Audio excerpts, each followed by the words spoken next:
Əgər əlinizdə 600 manata qədər pul varsa və hansı telefonu əldə etmək istədiyinizi bilmirsinizsə, videonu sona qədər izləyin. Mən 15 illik bu sahədə olan təcrübəmə əsaslanaraq sizə öz tövsiyələrimi verəcəm və siz videonun sonunda artıq qərarlaşacaqsınız ki, bu qiymətə hansı telefonu əldə etmək sizə daha uyğun olar. Hal-hazırda mən 3 model seçmişəm. Bizim anbarımızda olan modellərdəndir və onu ilk öncə deyim ki, ola bilər siz bir neçə il sonra bu videoya baxa bilərsiniz.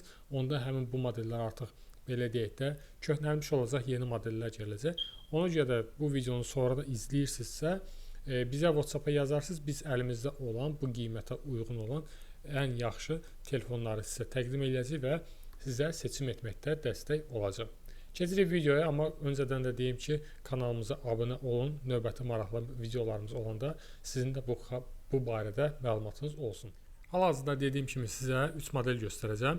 Təəssüf hissi ilə onu qeyd edim ki, 600 manata qədər olan telefonlar arasında ancaq Xiaomi'ləri təqdim edə bilirəm sizə. Çünki bu qiymət civarında Samsunglar yoxdur.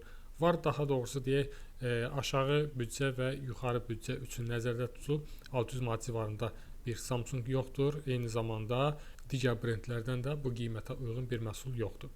Ona görə də Xiaomi'ləri təqdim edirəm, amma aşağı büdcəli telefon istəsəz bizim öncəki videolarımıza baxın. Çünki kanalımızda 200 manata qədər, 300 manata qədər, 400 və 500 manata qədər olan telefonları mən sizə təqdim eləmişəm. Orada da Samsunglar var. Bundan sonra təqdim edəcəyimiz videolarda da Samsunglar olacaq. Sadəcə hal-hazırda 600 manat civarında. Onda öncədən deyim ki, bizə topdan qiymətlərdir. Mən sizə topdan qiymətləri nəzərdə tutub deyirəm. Hardasa şəbəkələrdə 600 manata bir Samsung görsəz, bilin ki, o mağaza qiymətindədir. Onun qiyməti bizdə, misal üçün deyirəm, 600 manata gördüyünüz telefonun qiyməti bizdə 500 manat. Bunu da öncədən dedim sizə və keçirik, vaxtı uzatmırıq, keçirik telefonlara. Demək ki, burada bizdə Note 11 Pro Plus var.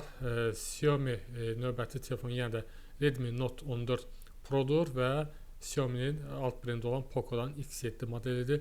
Note 11 Pro Plus köhnə modeldir, amma bizim anbarımızda var hal-hazırda və parametrlər də çox belə deyək də yaxşı olduğuna görə, yüksək parametrlər olduğuna görə biz bu modeli də bu siyahıya əlavə eləmişik. Qiyməti də dediyim kimi 600 manata qədər olan telefonlar sırasındadır, amma qiymətləri deməyim, çünki qiymətlər tez-tez dəyişir.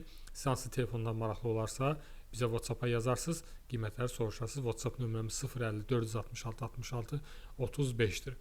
Demək, dediyim kimi Note 11 Pro Plus köhnə modeldir, amma Note 11 Pro, Note 14 Pro və X7 bu yaxınlarda, daha doğrusu bu ilin əvvəlində təqdim olmuş telefonlardır. Gəlin texniki göstəriciləri ilə tanış olaq. Hər üçü AMOLED ekranla təchiz olunub, 120 Hz ekran yenilənmə tezliyi var. Ekran parlaqlığı 1200 Note 11 Pro Plus-dadır, 1800 Note 14 Pro-dadır və X7-də isə ekran parlaqlığı hara getdi o? İtirdim, bizcə dəqiqə tapın. 3000 nitsə qədər yüksələ bilir. Gözəl göstəricidir.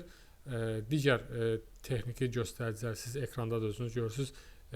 Daha sonra ekran böyüklüyü belə deyək də 6.67, 6.67 və 6.67 hər üçündə 6.67 düymlük bir ekrana sahibdirlər. Piksellərin sayı 1080 2400 Note 11 Pro Plus-dadır. 14 Pro-da 1080-ın 2400-ədir. Burada da X7-də isə biraz artıqdır. 1220-nin 2712-yə göstəricisi vardır. Hər üçü Gorilla Glass texnologiyası ilə qorunur. Əməliyyat sistemi 11 Pro Plus köhnə olduğuna görə Android 11-dir, amma digərlərində isə Android 14 əməliyyat sistemi ilə gəlir. MediaTek-dən prosesor ilə təchiz olunub. Hər üçü Dimensity 920 11 Pro Plus-dadır. Helio G100 Ultra 14 Pro-dadır və Dimensity 7300 Ultra-da X7-dədir. 4 nüvəli prosesordur hər üçündə və ekran gücləndiricisi də Mali'dir. Standart olaraq hər üçündə. Eyni deyil, amma model olaraq Mali ilə təchiz olunubdur. Yaddaşa gəlincə, gəlin görək bu qiymət civarında sizə hansı yaddaşlar təqdim olunur. Note 11 Pro Plus 128 GB yaddaşdır.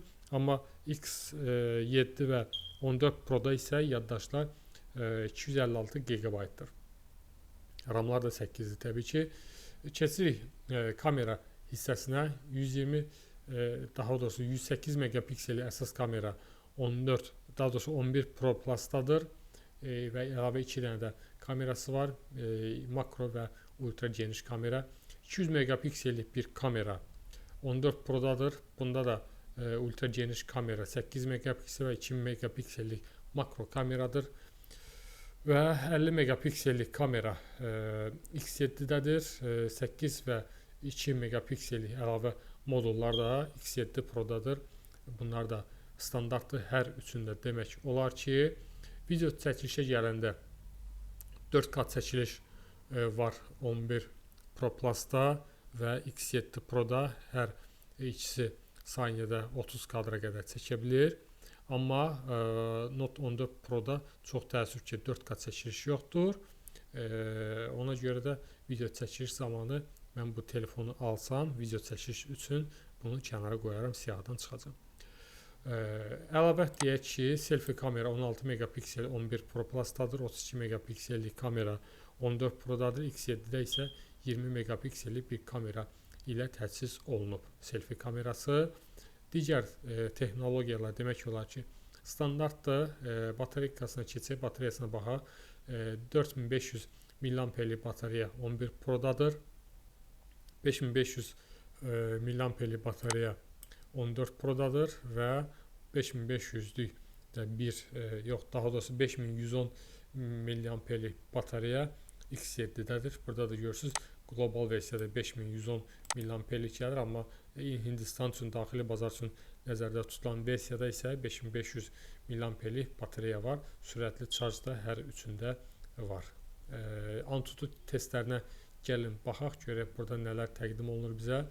11 Pro Plus köhnə model olduğuna görə versiyası köhnədir, amma yeni versiyada demək 423.000 xal 14 Pro topladığı halda X7 677.000 xal toplayıbdır. Antutu testlərində əla bir göstəricidir, üstün göstəricidir digərlərinə baxanda. Keçirik şəkillərinə. Gəlin görək görünüş olaraq hansı bizə nə verir. Demək 11 Pro Plus-ın dizaynı mənim xoşuma gəlir, açıq deyim. Daha belə deyək də səliqəli bir video var, daha incə görünüşü var. Gəlin görək üstə model varmı burada? Deyəsən yoxdur. Təəssüf ki yoxdur üstə model. Eyb yox, problem deyil. Standart olaraq belə deyək də görünüşdür.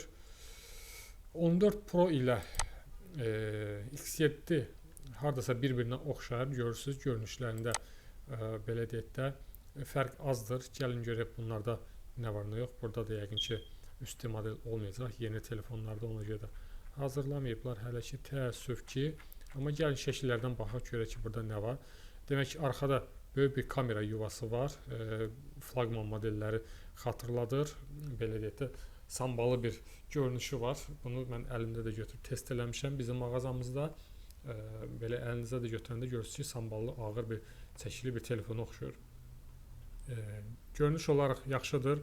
Aşağısında Type-C enerjiya qoymaq üçün Type-C girişi var. Mikrofon var, diktafon var. Sol tərəfdə heç nə yoxdur. Aşağıda yer gəlmişin nömrə yuvası da var. Yuxarıda da 3.5 mm-lik qulaqçıqdır. Əlavə bir dinamik var və bir dənə də mikrofon var və infraqırmızı port var. Sol tərəfdə də, sağ tərəfdə də daha doğrusu standart olaraq səsi artırıb azaltma düyməsi və söndürüb yandırma düyməsi, güc düyməsi, power button var belə deyək. Və böyük bir nömrə yuvasıdır. Burada da bayaq dediyim 3 kamera modullardır və bir dənə də böyük LED flash var. Bu 14 Pro-nun görünüşüdür və X7-də də demək olar ki eynidir. Burada da böyük nömrə yuvasıdır. 3 moduldur kamera modulları. Bir dənə LED flashdır. Aşağısında burada da digərində olduğu kimi diktafondur. Enerjiyə qoymaq üçün Type-C girişdir, mikrofondur və nömrə yuvasıdır. Sol tərəfi burada da boşdur. Sağ tərəfi burada da səsi artırıb azaltmaq üçün və söndürüb yandırma düyməsi var. Yuxarıda da standart olaraq burada da infraqırmızı port var, mikrofon var və səs gücləndirici dinamiklər var. Bu da görünüş. Gəlin indi seçimə keçək. Yer gəlmişəm, bu qiymət civarında siz bizdən ikinci əl iPhone-lar da əldə edə bilərsiniz. 11, 12 bu civarda Prolar və s. belə bir telefonlar da olur bizdə, işlənmiş telefon və seçimi sizin öhdənizə buraxıram. Mənə gəlincə, məndən soruşsaz ki, bu qiymətə nə alarsınız? Baxır sizin istəyinizə.